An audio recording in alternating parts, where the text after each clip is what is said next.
વલસાડની national English સ્કૂલના વિદ્યાર્થીને માર મારવાનો મામલો. પીડિતાના વાલીએ પોલીસ મથકે ફરિયાદ દાખલ કરતા ચકચાર મચી હતી. જિલ્લા શિક્ષણ અધિકારી પણ ઘટના સ્થળે પહોંચ્યા હતા. જિલ્લા શિક્ષણ અધિકારીએ જણાવ્યું કે પીડિત વાલી શિક્ષણ આચાર્યનું નિવેદન લેવામાં આવશે. જે પણ જવાબદાર હશે તેના વિરુદ્ધ કાર્યવાહી કરવાની પણ ખાતરી આપી. મહત્વનું છે કે શાળામાં કેટલાક વિદ્યાર્થીઓ મસ્તી કરી રહ્યા હતા. તે દરમિયાન વાઇસ પ્રિન્સિપલે બાળકોને વાંસની લાકડીથી માર માર્યો હતો. વિદ્યાર્થીઓને શરીરના ભાગે નિશાન પડી જતા સમગ્ર મામલો સામે આવ્યો અને વાલીઓએ પોલીસ મથકે ફરિયાદ નોંધાવી હતી.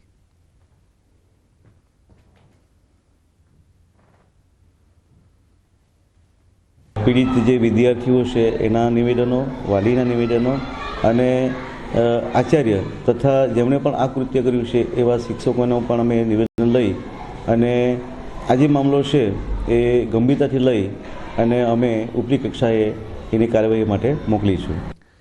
ગીર સોમનાથના કોડીનારના વેલણ ગામે પશુઓને પંચાયત કચેરીમાં ઘુસાડાયા. કોચરમાં બાવળો ઉગી નીકળતા પશુપાલકોએ વારંવાર રજૂઆત કરી, પરંતુ અધિકારીઓએ કોઈ ધ્યાન ન આપતા આખરે પશુપાલકોએ પોતાના પશુ ગ્રામ પંચાયત કચેરીમાં કમ્પાઉન્ડમાં પૂરી વિરોધ કર્યો.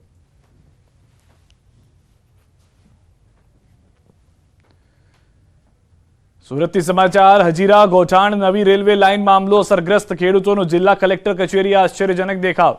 શાકભાજી અને હળ સાથે દેખાવ અને વિરોધ કરવામાં આવ્યો. હજીરા ગોઠાણ વચ્ચે નવી રેલવે લાઇન નાખવાનો વિરોધ.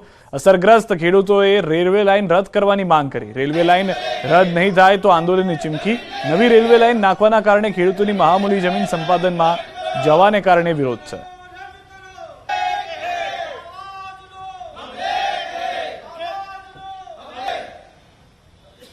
ફરી એક વખત ખેડૂતોએ સરકાર સામે બાયો ચડાવી છે, કારણ કે ખેડૂતોની ખેતીલાયક જમીન સંપાદન થવા જઈ રહી છે, જેને લઈને સતત વિરોધ કરવામાં આવી રહ્યો છે. દ્રશ્ય સીધા જોઈ શકાય છે કે ખેડૂતો પહોંચ્યા છે સુરત કલેક્ટર ઓફિસ ખાતે અને વિરોધ નોંધાવી રહ્યા છે. સૌપ્રથમ આપણે આગેવાનોથી વાત શરૂ કરીશું.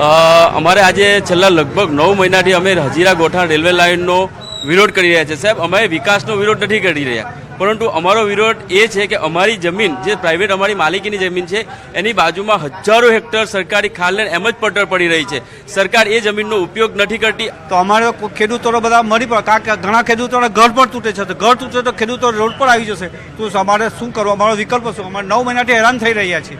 બિલકુલ ખેડૂતોની એક જ વાત છે કે સરકાર કહી શકાય કે જમીન રિઝર્વેશનમાં મૂકે અથવા તો જપ્તી કરે તેનો વાંધો નથી, પણ બાજુમાં સરકારી મોટા પ્રમાણમાં જમીનો છે તેમાંથી રેલવે લાઇન નહીં, પણ ખેતીલાયક જમીનમાંથી રેલવે લાઇન પસાર કરવામાં આવી રહી છે તેનો વિરોધ કરી રહ્યા છે. જો કે તમામ ખેડૂતો પહોંચ્યા છે કલેક્ટર ઓફિસે વિરોધ સાથે આવેદનપત્ર આપશે. જોવાનું એ રહ્યું કે ખેડૂતોના હિતમાં કયા પ્રકારનો સરકાર નિર્ણય કરે છે. કેમેરામેન ભરત બ્રહ્મભટ્ટ સાથે કીર્તેશ પટેલ, ન્યૂઝ 18 ગુજરાતી, સુરત. સુરેન્દ્રનગર સંયુક્ત પાલિકા કચેરી ખાતે વિરોધ થયો. કોન્ટ્રાક્ટ બેઝ સફાઈ કામદારોનો વિરોધ. પાલિકાના ચીફ ઓફિસરને ગુલાબ આપી વિરોધ કરવામાં આવ્યો. પડતર પ્રશ્નો અંગે ઉકેલ નહીં આવતા કરી ઉગ્ર રજૂઆત. અંદાજે 300 થી વધુ કોન્ટ્રાક્ટ બેઝ સફાઈ કામદારોનો છેલ્લા 3 મહિનાનો બાકીનો પગાર ચૂકવવો, પાર્ટ ટાઈમ સફાર કામદારોનું શોષણ, છૂટા કરેલ કોન્ટ્રાક્ટ બેઝ સફાઈ કામદારોને કામ પર પરત લેવા, લઘુત્તમ વેતન ચૂકવવું, વીમા કવચ, પાર્ટ ટાઈમ કર્મચારીને ફૂલ ટાઈમ કરવા સહિતની માંગો પૂરી ન થતા રોષ જોવા મળ્યો. અનેક વખત રજૂઆત કરવા છતાં કોઈ જ ઉકેલ નહીં આવતા આજથી હડતાલ પર જઈ વિરોધ પ્રદર્શન કર્યું. આગામી દિવસોમાં તમામ માંગો પૂરી કરવામાં નહીં આવે તો ઉગ્ર આંદોલનની ચીમકી પણ ઉચ્ચારી છે. મોટી સંખ્યામાં કોન્ટ્રાક્ટ બેઝ સફાઈ કામદારો અને આગેવાનો ઉપસ્થિત રહ્યા. તેથી અમારા વિવિધ 14 પ્રશ્નો સાથે આજ રોજથી સુરેન્દ્રનગર નગરપાલિકાના કોન્ટ્રાક્ટ બેઝના સફાઈ કામદારો હડતાલ ઉપર જઈ રહ્યા છે. તેમજ જે કાયમી કર્મચારીઓ થયા છે એ કાયમી કર્મચારીઓને ગ્રેજ્યુટી, ઈપીએફ કે ઇજાફાની રકમ જે મળવી જોઈએ એ પણ મળવામાં આવતી નથી. અને અમારા કોઈ પ્રશ્ન હલ નથી કરતા, એટલા માટે અમે આ હડતાલ કરવાનું છે. અને બીજા નંબરમાં કે અમારું કોઈ સાંભળતા નથી આ લોકો અને અમારે કોઈ ધ્યાન દેતા નથી. ડાંગમાંથી પસાર થતા નેશનલ હાઈવેને લઈને આંદોલનની તૈયારી. લશ્કરિયા અંબાથી મહાલ સુધીનો રસ્તો પહોળો કરવા રજૂઆત. ભારે વાહનો બંધ કરવા બાબતે પણ કલેક્ટરને આવેદન. 4 ગામના સરપંચો, તાલુકા જિલ્લા પંચાયતના સભ્યોએ આપ્યું છે આવેદન. મોટી સંખ્યામાં ગ્રામજનો રેલી સ્વરૂપે કલેક્ટર કચેરીએ પહોંચ્યા.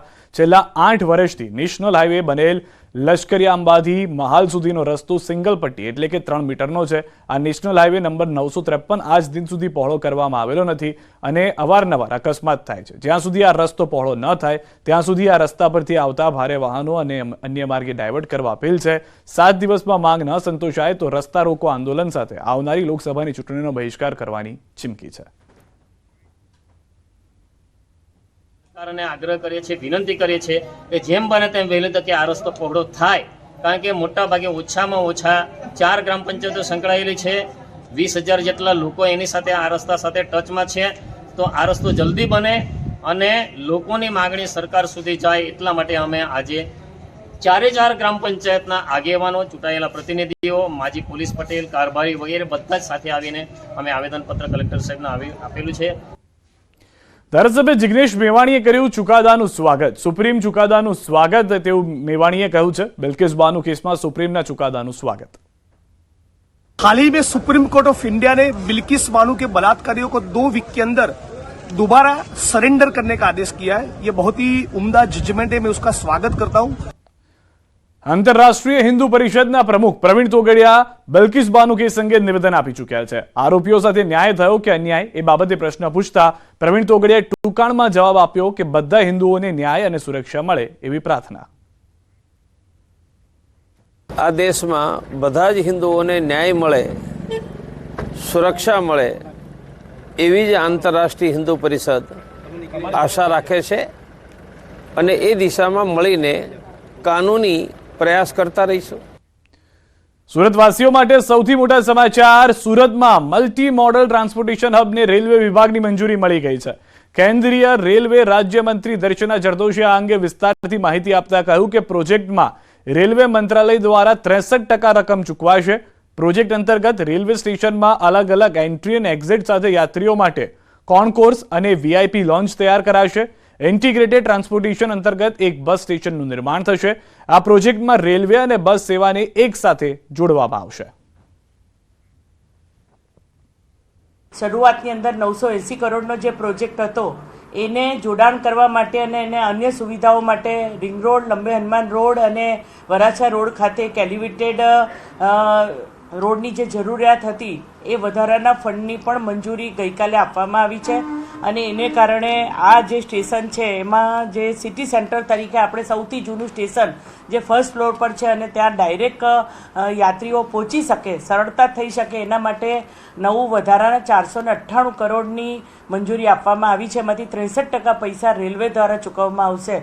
જેવી રીતે શરૂઆતથી જ આ આખો પ્રોજેક્ટ જે છે તે રાજ્ય સરકાર, કેન્દ્ર સરકાર અને કોર્પોરેશનના સંયુક્ત ઉપક્રમે જ્યારે તૈયાર થઈ રહ્યો છે ત્યારે એની સુવિધાઓને ધ્યાનમાં રાખીને આ જાહેરાતો કરવામાં આવી છે. સમાચારોમાં હાલ રોકાઈશું વિરામ માટે. આપ જોડાયેલા રહો ગુજરાતની number 1 news channel news 18 Gujarati સાથે.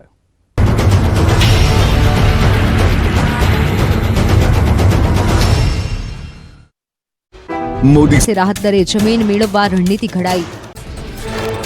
અમદાવાદમાં કેમ્બેસ એસોસિએશનનું સંમેલન યોજાયું. આરોગ્ય મંત્રી ઋષિકેશ પટેલે આપી માર્મિક ચેતવણી. કહ્યું લાયસન્સ વગર ધંધો કરનાર પર થશે કડક કાર્યવાહી. વધારે નફાની લાલચમાં એનડીપીએસ, કોડિન સહિતની દવાઓ વેચનારાઓ ચેતજો. ગુજરાતના તમામ મેડિકલ સંચાલકોને કડક સૂચના. કેમિકલ એસોસિએશને કહ્યું દવાના ડિસ્કાઉન્ટના બોર્ડ નહીં મારી શકાય. જો ડિસ્કાઉન્ટનું બોર્ડ લગાવાયું તો થશે કડક કાર્યવાહી. ખોટી દવાઓમાં ડિસ્કાઉન્ટ આપશે તો ફાર્મસી કાઉન્સિલ લાયસન્સ રદ કરશે. વલસાડ જિલ્લામાં કોરોનાની રી એન્ટ્રી. ઉમરગામમાં એક દર્દી કોરોના પોઝિટિવ આવ્યો. દર્દીને હોમ આઇસોલેશનમાં રખાયો. 2 દિવસ રાજ્યમાં માવઠું મચાવશે તબાહી. ભર શિયાળે કમોસમી વરસાદની આગાહી. ખેડૂતો સાવધાન, 2 દિવસ માવઠાનો માર. થોડા દિવસની રાહત બાદ રાજ્યના ખેડૂતો પર ફરી આકાશી આફતની આગાહી છે. ભર શિયાળે ખેડૂતોએ વાવેલા પાક પર મોટો ખતરો મંડાયો છે. એક તરફ અરબી સમુદ્રમાં સિસ્ટમ બની છે અને બીજી તરફ વેસ્ટર્ન ડિસ્ટર્બન્સ ભારત પર આવી રહ્યું છે. આ સિસ્ટમોની અસરની વચ્ચે દક્ષિણ ગુજરાત પર એક ટ્રફ રેખા બની રહી છે. આ વેસ્ટર્ન ડિસ્ટર્બન્સને કારણે એક સાયક્લોનિક સર્ક્યુલેશન બનશે અને તેના કારણે અનેક વિસ્તારોમાં ભેજવાળા પવનો આવતા કમોસમી વરસાદ પડવાની શક્યતા છે. હાલ ગુજરાતમાં ધીરે ધીરે ઠંડી વધી રહી છે અને ઠંડુ હવામાન શિયાળુ પાક માટે અનુકૂળ હોય છે. પરંતુ તેની વચ્ચે હવે કમોસમી વરસાદની આગાહીએ ખેડૂતોની ચિંતા વધારી દીધી છે. कारण होंगे ये है कि एक ट्रक लाइन है जो साउथ गुजरात रीजन से होकर गुजर रही है, जिसके कारण ये डे 3 और डे 4 में बारिश होंगी आइसोलेटेड प्लेसेस में, सौराष्ट्र और गुजरात दोनों रीजन में। 2 દિવસ રાજ્યના કેટલાક વિસ્તારોમાં માવઠાની આગાહી કરવામાં આવી છે, જેમાં 8મી જાન્યુઆરીએ સૌરાષ્ટ્રના ગીર સોમનાથ, અમરેલી, ભાવનગર, સુરેન્દ્રનગર, બોટાદ, અમદાવાદ ઉપરાંત ગાંધીનગર, અરવલ્લી, બનાસકાંઠા, સાબરકાંઠા, મહેસાણા, નવસારી, વલસાડ, દમણ અને દાદરાનગર હવેલીનો કમોસમી વરસાદમાં સમાવેશ કરવામાં આવ્યો છે. તો 9મી જાન્યુઆરીએ સુરેન્દ્રનગર, બોટાદ, અમદાવાદ, ગાંધીનગર, અરવલ્લી, સાબરકાંઠા, તાપી, ડાંગ, નવસારી, વલસાડ, દમણ અને દાદરાનગર હવેલીમાં માવઠાના એંધાણ છે. આગાહી પહેલા જ ત્રાટક્યું માવઠું. નર્મદામાં વરસાદી માહોલથી ખેડૂતો ચિંતામાં. હવામાન વિભાગની આગાહીના એક દિવસ પહેલા જ નર્મદામાં આફતરૂપી વાદળો ઘેરાયા અને કમોસમી વરસાદ ખાબક્યો. નર્મદા જિલ્લામાં વહેલી સવારે કમોસમી વરસાદ વરસ્યો. કેવડિયા વિસ્તારમાં વરસાદી ઝાપટું પડતા ખેડૂતોની ઊંઘ હરામ થઈ. કેવડિયા આસપાસના ભાગોમાં ધીમી ધારે વરસાદ પડ્યો. ભર શિયાળે વરસાદ થતા ખેડૂતોએ વાવેલા શિયાળુ પાક પર મોટો ખતરો મંડાયો. હવામાન વિભાગની 8 અને 9 જાન્યુઆરીએ માવઠાની આગાહી છે, પરંતુ જાણે કે માવઠાને ઉતાવળ હોય એમ સવારે કેવડિયા વિસ્તારમાં હવામાનમાં પલટો જોવા મળ્યો. કેવડિયા આજુબાજુના કેટલાક વિસ્તારોમાં ધીમી ધારે વરસાદ વરસ્યો. માગસર મહિનામાં વરસાદી ઝાપટું થતા આગામી દિવસોમાં ઠંડીનું પ્રમાણ વધી શકે છે. માવઠાની અસરથી કેટલાય પાકોને મોટું નુકસાન થવાની પણ ભીતિ સેવાઈ રહી છે. રાજ્યના ખેડૂતો ઊભા પાક પર માવઠું મંડરાઈ રહ્યું છે, ત્યારે માર્કેટયાર્ડમાં ઘોર બેદરકારીના દ્રશ્યો સામે આવ્યા. હવામાન વિભાગે 8 અને 9 જાન્યુઆરીએ કમોસમી વરસાદની આગાહી કરી છે. જોકે આ આગાહી બાદ પણ જાણે કે જામનગરના હાપા માર્કેટયાર્ડના સત્તાધીશોને કંઈ ચિંતા જ નથી. અમારી ટીમ જ્યારે માર્કેટયાર્ડ પહોંચી ત્યારે યાર્ડમાં ખુલ્લામાં જણસ જોવા મળી. સામાન્ય રીતે આગાહી બાદ માર્કેટયાર્ડમાં પડેલી જણસને સલામત સ્થળે ખસેડાય છે અથવા તો તાડપત્રી ઢાંકીને તેનો બચાવ કરાતો હોય છે. પરંતુ હાપા માર્કેટયાર્ડના સત્તાધીશોની આળસ ગણો કે બેદરકારી. અહીં ખેડૂતોએ વાવેલી મહા મહેનતે જણસ ખુલ્લામાં પડી છે. મગફળી, કપાસ, લાલ મરચા, ડુંગળી સહિતની ખેત પેદાશો ખુલ્લામાં પડી દેખાય. જો અચાનક જ કમોસમી વરસાદ ખાબકે તો આ તમામ પાક તબાહ થઈ જાય એવી સ્થિતિ છે. માવઠાની આગાહી બાદ ડિઝાસ્ટર મેનેજમેન્ટ દ્વારા તમામ યાર્ડની તકેદારીના પગલાં લેવાના સૂચન કરાયા છે, પરંતુ હાપા માર્કેટયાર્ડના સત્તાધીશો આ સૂચનને ગોળીને પી ગયા હોય તેવા દ્રશ્યો જોવા મળ્યા. વધુ એક ભયાનક અકસ્માતે વડોદરાને હચમચાવી નાખ્યું. મકરપુરા જીઆઈડીસી નજીક ગમકવાર અકસ્માત સર્જાયો. ધસમસતા આવતા ટ્રક ચાલકે રસ્તો ઓળંગતા ભિક્ષુકને કચડી નાખ્યો. ટ્રકના પૈડા ફરી વળતા ભિક્ષુકનું સ્થળ પર જ મોત નીપજ્યું. રૂવાડા કંપાવી દે તેવા અકસ્માતના સીસીટીવી ફૂટેજ સામે આવ્યા છે. સીસીટીવીમાં જોઈ શકાય છે કે ટ્રક ચાલક બેફામ રીતે ટ્રક ચલાવી રહ્યો છે. રોડની પાસે ભિક્ષુક દેખાઈ રહ્યો છે, છતાં તેણે ટ્રક ઊભી રાખવાની પણ તસદી ન લીધી અને ટ્રકના પૈડા તેના પર ફરી વળ્યા. અકસ્માતની આ ઘટના બાદ આસપાસના લોકોમાં ભારે રોષ ભભૂકી ઉઠ્યો. ફરી એકવાર શહેરમાં ટ્રક ચાલકે નિર્દોષનો ભોગ લીધો. ત્યારે આ બનાવને લઈ માંજલપુર પોલીસે 2 જવાબદાર ટ્રક ચાલકની ધરપકડ કરી છે. પરંતુ આ બધા વચ્ચે શહેરમાં યમદૂત બની લોકોના ભોગ લેતા ટ્રક ચાલકો પર ક્યારે અંકુશ આવશે તે સૌથી મોટો સવાલ છે. બિંદાસ તાટા ફેરા મારી રહેલા દીપડાના આ દ્રશ્યો ડાંગ પંથકના છે. ડાંગના બારખાંધિયા ગામમાં દીપડો દેખાતા ગામ લોકો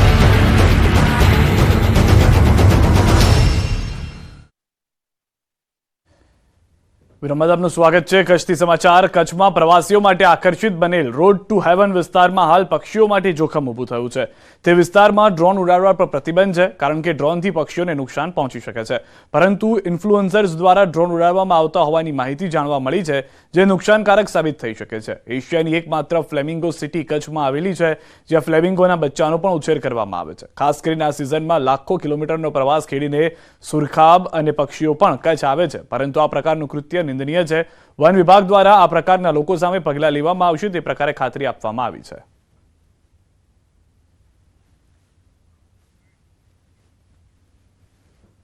બ્રીડિંગ સાઇટ ઉપર તો નો પ્રવેશ કોઈનો આપતા જ નથી, એટલે ત્યાં કોઈ ડ્રોન ક્યારેય કોઈ ઉડાડ્યા જ નથી. અને જે રોડ ટુ ફ્લેમિંગો, જે રોડ ટુ હેવનની વાત કરીએ તો એ અત્યારે ખૂબ મોટી સંખ્યામાં ટુરિસ્ટ આવે છે. અમે રાઉન્ડ ધ ક્લોક ત્યાં પેટ્રોલિંગ કરીએ છીએ, એટલે અમારા ડાયરેક્ટ એવો ધ્યાનમાં નથી આવ્યું, પરંતુ એક ન્યૂઝના માધ્યમથી માહિતી મળી છે કે અહીંયા ક્યારેય કોઈ યુટ્યુબમાં વિડીયો કે સોશિયલ મીડિયામાં વિડીયો એવા અપલોડ થયા હશે, તો અમે એની તપાસ કરી રહ્યા છીએ. બ્રીડિંગ સાઇટ ઉપર તો નો પ્રવેશ કોઈનો આપતા. દ્વારકાથી પ્રભુ શ્રી રામની જન્મભૂમિ અયોધ્યા સુધી 2 યુવાનો નીકળ્યા. ધાર્મિક સફરે દ્વારકાધીશના દર્શન કરી યુવાનોએ શરૂ કરી સાયકલ યાત્રા. ભાવનગરના યુવાનો ગુજરાતથી ઉત્તર પ્રદેશ સુધી 1800 કિલોમીટરની સાયકલ યાત્રા કરશે. પ્રભુ શ્રી રામના દર્શન માટે બંને યુવાનોમાં જોવા મળ્યો અનેરો ઉત્સાહ. સોમનાથ પહોંચવાનો પણ આગ્રહ રાખવામાં આવ્યો હતો યુવાનો દ્વારા, પરંતુ સૌથી પહેલા અયોધ્યા પહોંચવાનો આ ધ્યેય નક્કી કરવામાં આવ્યો છે. તો ભાવનગરના બંને યુવકો દ્વારકા પહોંચ્યા, દર્શન કર્યા અને હવે સાયકલ પર તેઓ અયોધ્યા જવા માટે રવાના થયા છે. જ્યારે 500 વર્ષ પછી ભગવાન શ્રી રામ અયોધ્યાની અંદર બિરાજમાન થતા હોય ત્યારે દરેક સનાતનીઓ માટે આ ગર્વનો પળ કે આમ તો દરેક હિન્દુસ્તાનમાં 22 તારીખે ભગવાન રામ જ્યારે અયોધ્યાની અંદર બિરાજમાન થઈ રહ્યા છે. દ્વારકાથી અયોધ્યા રામ મંદિર બાય સાયકલ લઈને જઈ રહ્યા છે. આ યાત્રા અમારી 1 મંથની રહેશે અને ગુજરાતથી અમે ઉત્તર પ્રદેશ જઈ રહ્યા છીએ અને મિનિમમ 25 થી 30 દિવસનો ટાઈમ લાગશે સાયકલ લઈને અને અમારો ઉદ્દેશ છે કે રામજીના દર્શન કરવા છે. સમાચારો અત્યારે બસ આટલું. દેશ પ્રદેશની તમામ ખબરો માટે આપ જોડાયેલા રહો ગુજરાતની number 1 news channel news 18 Gujarati સાથે.